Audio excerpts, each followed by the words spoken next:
Hello friends, welcome to topic explain. देखिए दोस्तों, अगर आपको लाइफ में ग्रोथ करनी है और महंगाई को पीछे छोड़ना है तो आपको इन्वेस्टमेंट करना पड़ेगा। अब देखिए, महंगाई सरकारी आंकड़े के हिसाब से 6 से 7% बढ़ता है, जिसको सरकार स्वीकार करती है, लेकिन एक्चुअल में महंगाई 10% से ज़्यादा प्रति साल बढ़ता है। अब अगर आपको फ्यूचर में शिक्षा के लिए, बच्चों के लाइफ सिक्योर करने के लिए, शादी के लिए या तो घर के लिए, आप जो भी आपका गोल हो उसको पूरा करना है तो उसके लिए आपको पैसा तो इकट्ठा करना पड़ेगा। आपका गोल बड़ा है तो एक दिन में तो पैसा उतना आ नहीं जाएगा, तो इसके लिए लोग इन्वेस्टमेंट करते हैं। अब इन्वेस्टमेंट आप कई जगह कर सकते हैं। कुछ लोग सोचते हैं चलिए LIC कर लेते हैं, फिक्स डिपॉजिट कर लेते हैं, RD कर देते हैं, PF में डाल देते हैं, और कुछ लोग सोचते हैं म्यूचुअल फंड कर देते हैं। तो दोस्तों, इन सब में अंतर क्या? अंतर कोई नहीं है। आपको पैसा इन्वेस्टमेंट करना है। सिर्फ जो सबसे बड़ा अंतर है वो है रिटर्न का अंतर, कि जो हम अपना पैसा डाल रहे हैं हमको रिटर्न कितना मिलेगा। मैंने शुरू में बताया महंगाई 6 से 7% बढ़ रहा है, लेकिन जो एक्चुअल महंगाई है वो 10% से ज़्यादा बढ़ती है प्रति साल। अब LIC में आपको रिटर्न जो मिलता है 4 से 5% का, फिक्स डिपॉजिट और RD में वही 6-7% और PF में मिलता है 7-8%। यानी ये सभी के सभी महंगाई को बीट नहीं कर पा रहे हैं। यानी आप अगर इनमें पैसा आपको डालेंगे तो जो भी आप 10 से 20 साल के लिए डाल रहे हैं, 25 साल के लिए, बाद में आपका ही पैसा आपको लौट के मिल जाएगा, जो कि महंगाई को बीट नहीं किया है।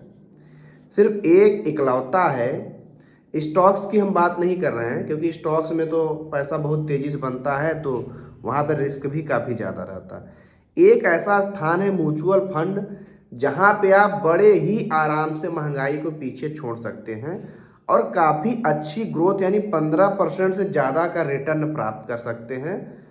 अब देखिए, जब म्यूचुअल फंड में निवेश करने की बारी आती है तो बहुत सारे लोग पूछते हैं, सर म्यूचुअल फंड में तो बहुत सारी वैरायटी हैं, स्मॉल कैप है, मिड कैप है, लार्ज कैप है, डेब्ट फंड है, हाइब्रिड फंड है, ETF है, किस में निवेश करें?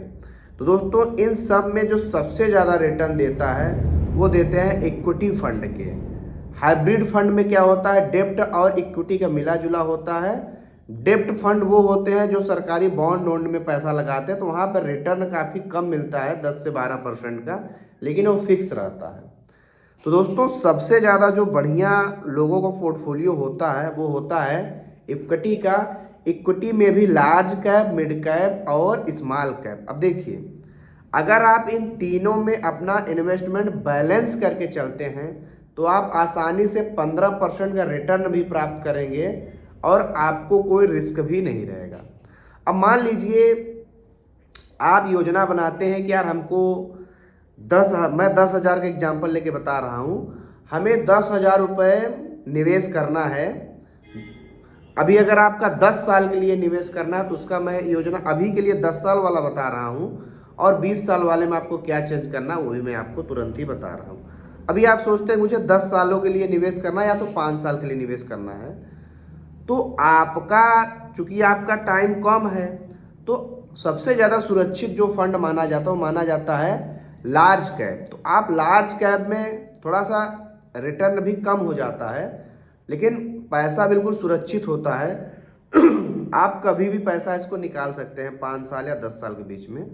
तो आप यहाँ पे अपने अमाउंट का 50% और मिड कैप में 30%, क्योंकि मिड कैप भी बैलेंस्ड और रिस्क तो थोड़ा रहता है, और स्मॉल कैप में 20%। स्मॉल कैप जितना स्पीड से, चूंकि यहाँ पे हाई ग्रोथ की संभावना होती है, आपको रिटर्न 40% से ज़्यादा तक का मिल सकता है, तो रिस्क भी बना रहता है। तो आप यहाँ पे 20% करिए। अब अगर आपका 10,000 महीने का तो 5,000 आप लार्ज कैप में और 3,000 मिड कैप में और स्मॉल कैप में डाल सकते हैं। मैं आज आपको कुछ रिकमेंडेशन भी दूंगा, आप इसको खुद जाके चेक कर सकते हैं। भाई, अगर आप इन्वेस्टमेंट करेंगे तो यह उसका पिछला रिकॉर्ड ही तो देखेंगे कि कौन सा फंड सबसे ज़्यादा दिया है। तो देखिए, लार्ज कैप में जो सबसे बढ़िया फंड है वो है निप्पॉन का लार्ज कैप वाला, सबसे ज़्यादा रिटर्न है। और इसका एक्सपेंस रेशियो और एग्जिट लोड काफ़ी कम है। मिड कैप में अब मोतीलाल ओसवाल बिल्कुल बादशाह बना हुआ है, तो आप मोतीलाल ओसवाल का ले सकते हैं। और स्मॉल कैप में बंधन स्मॉल कैप फंड काफ़ी अच्छा है, इसका आप प्रीवियस रिकॉर्ड चेक कर सकते हैं। तो इसमें आप पैसा डालेंगे तो आपका रिस्क बिल्कुल डाइवर्सिफाइड हो जाएगा। स्मॉल कैप का परसेंटेज अगर आपको और भी रिस्क नहीं लेना है तो स्मॉल कैप का परसेंटेज आप कम कर सकते हैं। लेकिन अगर आप लॉन्ग टर्म 20 साल या उससे ज़्यादा का करना चाहते हैं, क्योंकि ग्रोथ सबसे ज़्यादा, रिटर्न सबसे ज़्यादा स्मॉल कैप में है, तो आप लार्ज कैप थोड़ा कम कर दीजिए, 40% कर दीजिए, मिड कैप कर दीजिए 35% और स्मॉल कैप को 25% कर दीजिए। तो यहाँ से आपका भाई स्मॉल कैप की ही कंपनियां ग्रो होकर मिड कैप में जाएंगी और मिड कैप की ही कंपनी ग्रो होकर लार्ज कैप में जाएंगी। स्मॉल कैप में 4000 से ज़्यादा कंपनियां हैं, स्मॉल कैप में 200 और लार्ज कैप में 100 कंपनियां हैं। तो आपका विजन ज़्यादा है, यानी आप 20 से 25 सालों के लिए निवेश करना चाहते हैं, तो हमारे हिसाब से आप स्मॉल कैप में ज़्यादा डालिए। और स्मॉल कैप में भी बंधन स्मॉल कैप और कोई और एक स्मॉल कैप ले सकते हैं। बस आप ध्यान रखिए कि जिस स्मॉल कैप की इस कंपनी ने इस फंड में डाला है, बाकी का दूसरे फंड का हमारा ओवरलैप ना करे। ओवरलैप भी करे तो 10% से ज़्यादा ओवरलैप ना करे। तो दोस्तों, आप अगर ऐसा करेंगे तो आपको कब तक आपके SIP जारी रखनी, जब तक आपका 1 करोड़ रुपया न हो जाए, क्योंकि 1 करोड़ के वो मैजिक नंबर है कि आप फाइनेंशियली फ्रीडम हो जाएंगे। उसके बाद आप SWP शुरू कर सकते हैं। हाइब्रिड म्यूचुअल फंड में आप हर महीने आप 50,000 रुपया निकाल सकते हैं, क्योंकि एवरेज रिटर्न 15% से बढ़ रहा है। 50,000 आप निकालेंगे तब भी आपका 9 लाख रुपया प्रति साल इन्वेस्ट होगा।